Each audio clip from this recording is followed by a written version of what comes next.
Alô, saudações pessoal, sejam todos bem-vindos ao canal YouTube da SDK. Meu nome é Gomes Tembe e sou um dos tutores da SDK. Na aula de hoje vamos falar da lógica matemática, onde vamos ver os conceitos de proposição, termo ou designação, vamos ver as diferentes formas de representação das proposições e as propriedades envolvidas. Mas, antes de nós avançarmos para a aula, não se esqueça de se subscrever no canal, se for novo, ativar o sino de notificações para ficar atualizados aos nossos vídeos.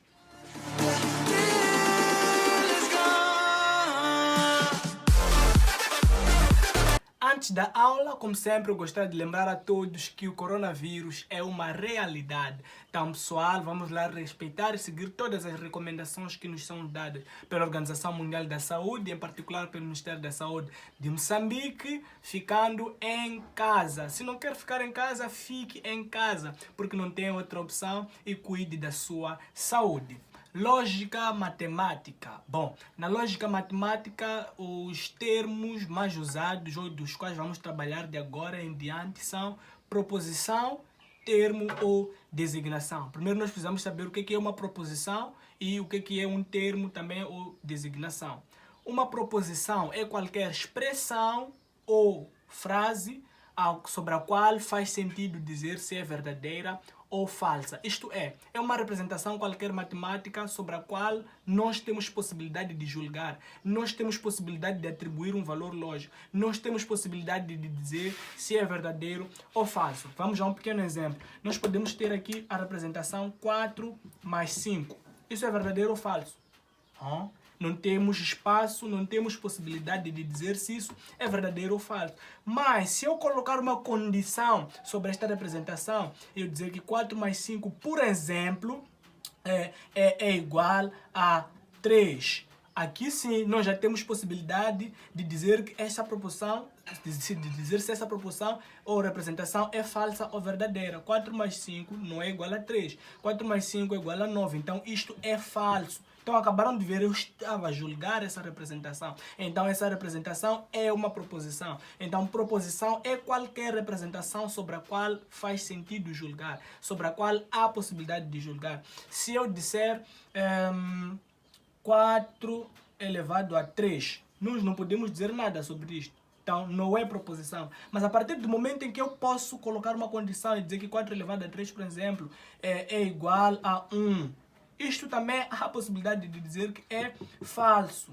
Se eu disser que 4 elevado a 0 é igual a 1, isso também é uma condição sobre a qual eu posso dizer que é verdadeira. Então, já sabemos o que é uma proposição. E o contrário de proposição é o termo. Neste caso, podemos dizer que é um simples termo ou uma simples designação. É qualquer representação, ok? Sobre a qual nós não temos possibilidade de julgar, nós não temos possibilidade de atribuir valor lógico, nós não temos possibilidade de dizer se é verdadeira ou falsa. São designações ou termos. Poderíamos então dizer que proposições e termos, em termos conceituais, são contrários um do outro. Enquanto que na proposição nós podemos julgar, no termo ou na designação não temos espaço. É por isso que dizemos que é uma simples designação, é um simples termo, que nem eu só escrever 2020. É só uma designação. Eu dizer, por exemplo, coronavírus. É uma simples designação. Mas se eu disser coronavírus é uma doença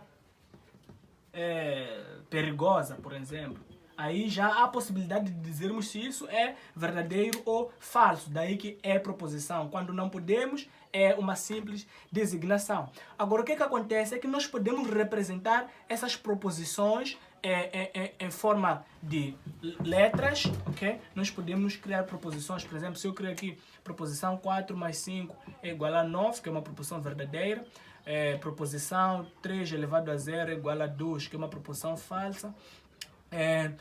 Pronto, essas duas proposições.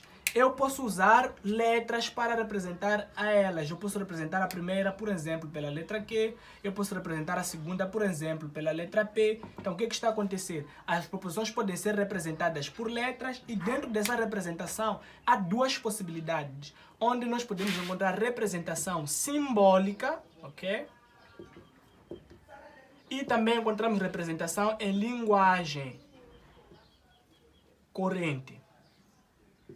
O que acontece? Na representação simbólica é quando nós usamos o símbolo que está como sendo representante da tal proposição. Aqui a proposição é 4 mais 5 igual a 9, que é uma proposição verdadeira. E o símbolo usado para esta proposição é que. Então, ao representarmos o 4 mais 5 igual a 9, por quê? Então estamos a assumir que Q é representação simbólica. Ao representar essa proposição por P, estamos a assumir que a representação simbólica desta proposição é P. Se eu disser que proposição R, por exemplo, estamos em Moçambique, não há óbitos de Covid-19, por exemplo. Então, sabemos que a essa altura é uma proposição falsa, porque nós já temos óbitos de Covid-19. Então, a representação simbólica desta proposição seria R, porque é o símbolo usado para representar esta proposição. E já na linguagem corrente, então seria a parte de que em Moçambique não há, essa é a representação em linguagem corrente. Então, temos a representação em símbolo e também temos a representação em linguagem corrente. A seguir, temos as propriedades. Aqui dentro das propriedades são tantas, ok? Temos as propriedades comutativas, a propriedade propriedade absorvente, entre tantas outras, mas nesta fase inicial e para esta aula só vou indicar uma, que é a propriedade chamada de negação. É uma operação, é uma propriedade, negação de uma proposição. O que é que acontece? Nós podemos negar uma certa proposição. Se eu disser que, por exemplo, o adérito é moçambicano.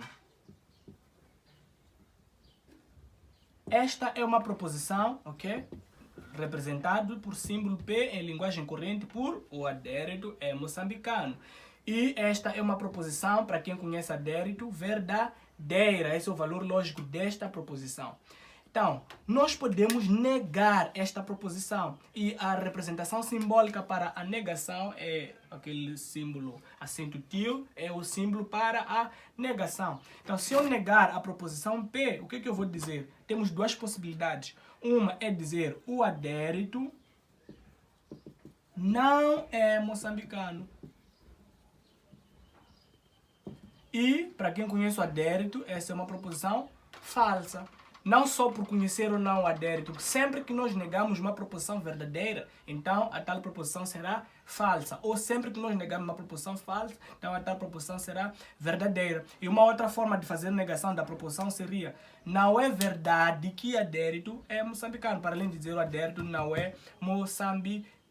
Então, nós podemos ter proposições, que já sabemos são frases ou expressões sobre as quais podemos julgar, podemos representá-las por símbolos, podemos representá-las em linguagem corrente e também podemos negar as proposições, sem esquecer que se eu nego uma proposição que é verdadeira, então a minha proposição é falsa. Se eu nego uma proposição que é falsa, então a minha proposição é verdadeira. Porque se eu nego o que ele está a dizer, quando o que ele diz é verdade, então o que eu estou a dizer é falso. É mais ou menos assim. Não esqueçam, nas propriedades tem tantas, mas não vamos ver só a negação por agora. A seguir existem operações. Dentro das operações lógicas, nós temos a conjunção, a disjunção, que pode ser subdividida em inclusiva e exclusiva, e a implicação material e a equivalência material. Essas são as operações lógicas.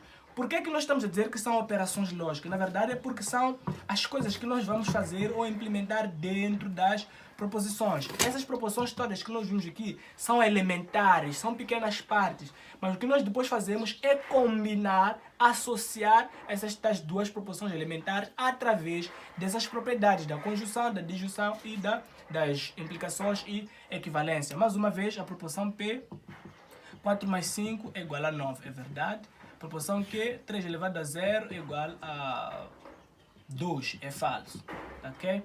Então, eu tenho aqui duas proposições, mas eu posso associar e tenho que usar essas operações. Então, eu posso escrever aqui P e Q em símbolo, que é aqui a conjunção. O que eu estaria a dizer? Eu estaria a dizer que 4 mais 5 é igual a 9 e 3 elevado a 0 é igual a 2, porque a conjunção é I, ok? Na sua linguagem corrente, e o seu símbolo é este, daí que nós usamos aqui este símbolo. E dentro das operações lógicas, na verdade, o que acontece é que nós precisamos conhecer ou saber qual é a condição ou a característica ou o princípio de cada uma das operações. Cada uma delas tem o seu princípio de funcionamento, cada uma delas tem as suas regras quando associa duas propriedades. Isso em relação ao seu valor lógico. Valor lógico, estamos a dizer a possibilidade de ser verdadeiro ou falso. Então, nós podemos aqui ter temos aqui uma tabela de conjunção em que podemos criar opções em que, por exemplo, temos uma proposição P que numa situação é verdadeira, verdadeira, noutra situação é falsa, falsa. Proposição Q que é verdadeira, falsa, verdadeira, falsa. Por quê? Porque ao associar as proposições, ok? Ao combinar, ao juntar através dessas operações lógicas, forma-se uma nova proposição. E a nova proposição formada ganha um novo valor lógico, dependendo dos valores lógicos das proposições iniciais, respeitando as regras da tal operação lógica. Então, na conjunção, a proposição composta, a proposição formada, a proposição resultante só é verdadeira se as proposições iniciais forem ambas verdadeiras. Ok? O que eu estou a dizer? Estou a dizer que aqui, numa dessas quatro células, não é? Eu só vou colocar V se as duas anteriores também forem verdadeiras. Então, vamos lá avançar. Como podem ver, aqui nós temos esta é verdadeira, essa é verdadeira, seguindo esta operação, ou este princípio, então aqui vamos ter o valor lógico V. Depois, verdadeiro, falso, falso. Falso, verdade, falso. Falso, falso, falso. Então, só e somente é verdadeira se as duas iniciais forem verdadeiras. E faz sentido, por quê? Porque o I, ok, é uma conjunção, tu estás a juntar, tu estás a assumir as duas possibilidades.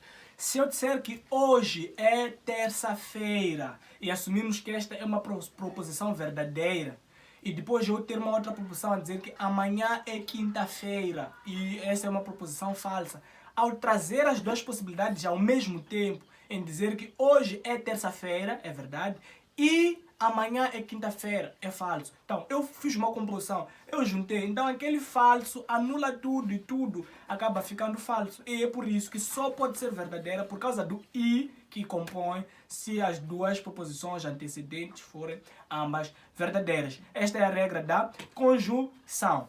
Depois temos a disjunção. A disjunção, conforme o nome, disjuntar, disjunção, nós fazemos uma composição entre as proposições, mas de uma forma disjuntiva, ok? Onde podemos ter o O e onde podemos ter o I, O. Vamos de novo criar essas quatro possibilidades em que a proposição P é verdadeira, verdadeira, falsa, falsa. Aqui, verdadeira, falsa, falsa. Isto só para saber como preencher o seu valor lógico da proposição formada. Então, o princípio daqui, qual é? A regra da disjunção inclusiva, qual é? Ela é verdadeira se um dos dois anteriores for verdadeiros. O que eu estou a dizer? Basta ter verdade em uma das proposições antecedentes, então a proposição composta é verdadeira. Então, verdade, verdade será verdade. Verdade, falso será verdade. Falso, verdade será verdade. Falso, falso é que será falso. Por quê? Porque ela é uma disjunção, essa composição, por causa do ou. Ou assume uma das possibilidades. Daí que, se uma das possibilidades for verdadeira, então a proposição composta, que é o resultado, também será verdadeiro. Outra forma de nós trazermos este princípio da disjunção seria dizer que só é falsa se as duas proposições anteriores ou antecedentes também forem ambas falsas. A seguir, temos a disjunção exclusiva, ok? Nesta também vamos criar as possibilidades, porque aqui o princípio desta matéria, da lógica matemática, é conhecer os princípios, é conhecer as propriedades, a caracterização de cada operação lógica, o que ela diz, qual é o princípio, e depois fica tudo fácil. Então podemos ter essas possibilidades aqui, verdadeiro, verdadeiro, falso, falso, verdadeiro, falso, verdadeiro, falso. Queremos saber qual é que será o valor lógico da proposição composta. Neste caso, trata-se de uma disjunção exclusiva. Aquela é a representação em linguagem corrente e aquela é a representação simbólica. Então aqui temos uma descrição muito fácil. Só e somente se o valor lógico for igual para poder ser falso, ok? Então, veja só. Só e somente se o valor lógico for igual para poder ser falso. Então temos verdadeiro, verdadeiro, logo, quer dizer, automaticamente isto será falso. Temos falso, falso, isto aqui automaticamente será falso. Ele não assume o mesmo valor lógico. Então, só se for uma das duas possibilidades é que ele pode ser verdadeiro. Então, para além da conjunção, disjunção inclusiva e exclusiva, também temos a equivalência material e a implicação material que vamos ver a seguir.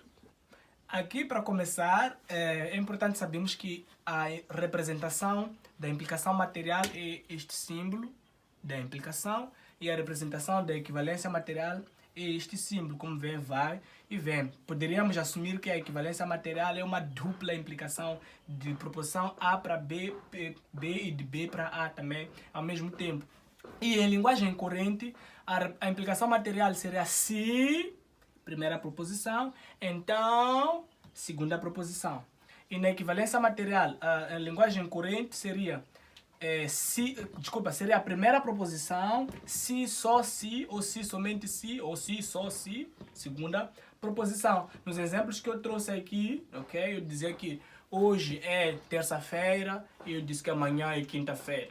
Então, seria se hoje é terça-feira, então amanhã é quinta-feira. Então, é mais ou menos assim como nós fazemos a representação em linguagem corrente. E na equivalência material, seria hoje é terça-feira, se, somente se, só se, amanhã é quinta-feira. Então, como podem ver, essas são operações de condições se, okay? Se, somente se, só estamos a dar as condições. Há uma dependência entre as proposições. Então, vamos criar condições, possibilidades, aliás, sobre as quais, por exemplo, ela é verdadeira, verdadeira, falsa, falsa, para podermos conhecer o seu princípio. Ok? Então, primeiro a equivalência material. O princípio da equivalência da implicação material é que uma proposição composta nesse caso será falsa se somente se as proposições anteriores na primeira for verdadeira e a segunda for falsa. Não? Será falsa se somente se, estamos a falar dessa composta, será falsa se somente se a primeira for verdadeira e a segunda for falsa. Então, aqui será verdade, aqui será falso, aqui será verdade e aqui será verdade, porque só é falso se a primeira proposição for verdadeira e a segunda proposição for falsa. Ok? Veja nesse exemplo que eu estou a dar, eu disse, vamos assumir, hoje é terça-feira, é uma proposição verdadeira. E a outra proposição é que amanhã é quinta-feira, é falso. Então, se for verdade que hoje é terça-feira. Então, se eu disser, se hoje for terça-feira, então amanhã é quinta-feira. Isso é falso, ok? E não faz sentido se hoje for terça, amanhã é quinta. Pelo fato de amanhã ser quinta, que é uma proposição falsa, anula tudo. Então a proposição composta será falsa. Mas se eu ter duas composições verdadeiras, se hoje é terça-feira, então amanhã é quarta-feira, tudo é verdade. Então a proposição composta será verdadeira. Se eu trouxer uma proposição inicial falsa, mas enquanto que a conclusão é verdadeira, então será verdade. Se tudo for falso, também será verdadeiro. E a seguir temos a equivalência material. A equivalência material é o contrário do que acontece na disjunção exclusiva, ok? Lá nós tínhamos dito que é verdadeira se tiver, é falsa se tiver o mesmo valor lógico. Então aqui vai ser o contrário, será falso por causa de valores lógicos diferentes. Nesse caso, VF são valores lógicos diferentes, então será falso. FV são valores lógicos diferentes, então será falso. Então, nas outras duas possibilidades, será verdadeiro. Então, essas são as operações lógicas, ok? Que vimos lá desde a conjunção, a disjunção, os dois tipos de disjunção, a implicação e a equivalência material. O que já mais pede nos exercícios é para fazer representação simbólica, representação em linguagem corrente, atribuir valor lógico a uma certa proposição, associar as proposições, aplicar as operações. Nas aulas a seguir vamos avançar com as propriedades, vamos entrar nos quantificadores, vamos avançar com a lógica matemática. Se gostou do vídeo, subscreva-se no canal. coloque o seu like, partilhe com todos os seus contactos e até o próximo vídeo.